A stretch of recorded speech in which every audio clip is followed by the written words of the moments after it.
Okay, so here we are, part 2 of the Monaro build. Why don't you just walk us through what we've got now that it's all back together? So we're on the home stretch on this VZ Monaro, LSI powered manual Monaro with some significant modifications. Okay, so now we're looking at, we've done a few different things with the blower hat too. Why don't you just walk us through that? We wanted to keep it under the bonnet, so we end up using a Cadillac CTSV blower hat. So it's a reverse system compared to the Camaro or VF GTS one, where the water ports are at the front of the engine, but this time these are at the rear of the engine, so it actually packages it heaps better. And then we modified the bonnet a little bit to give us more clearance. We had 5mm, which is really good, but we wanted a little bit more, so we actually modified the engine mount brackets that you bolt to the engine block. We took 5mm off them, and now we've got a total 10mm. So she's nice and low profile. Low profile under the bonnet without any major modifications. All right, now a couple of other things about the motor. You've got the throttle body is cable, yeah? Correct, so we've gone away from fly-by-wire, as the VZ Series 1 had a mechanical fly-by-wire, so we went back to the mechanical throttle. The VZ ran an old Hitachi system, which was pretty primitive, and you couldn't tune the throttle response. So that's why we just went back to a cable.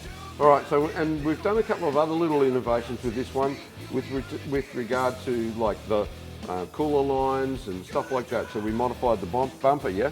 Yeah, so we actually modified the bumper a little bit to accommodate the heat exchanger, and we modified to accommodate an engine oil cooler at the same time.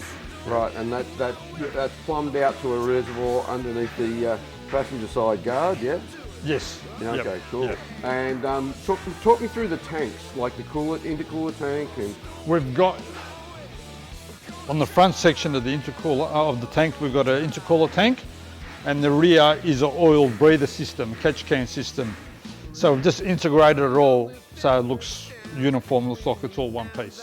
Excellent. All right, so we're just about to go to dyno with this once we get the interior and stuff in. Yeah. And this is going off to its proud owner in Queensland. Yeah, the guys actually moved to Queensland, so hopefully by the end of the day I'll have all the interior back in.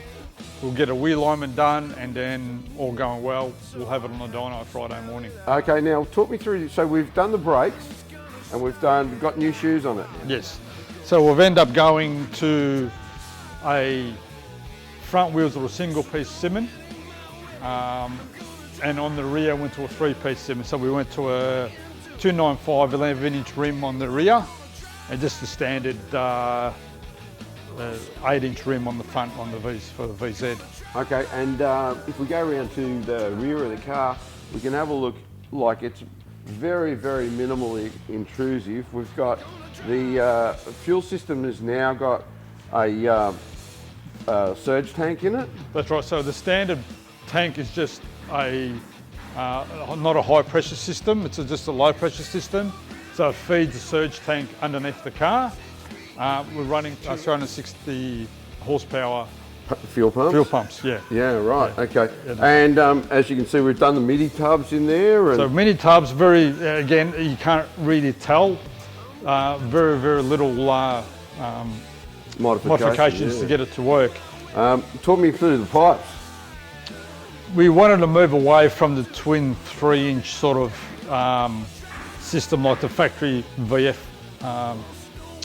the VZs did. So we went to a twin 3-inch system on each side, so quad pipes. We modified the lower valance panel. We opened it up about 1.5 inches, and we actually got rid of the tow bar opening at the same time. So just subtle changes, so it looks nice. Yeah, sweetens it up a bit. That's awesome. All right, well there you go. This will be dynoed. You'll see the dyno in a second, and this will be off to its proud owner.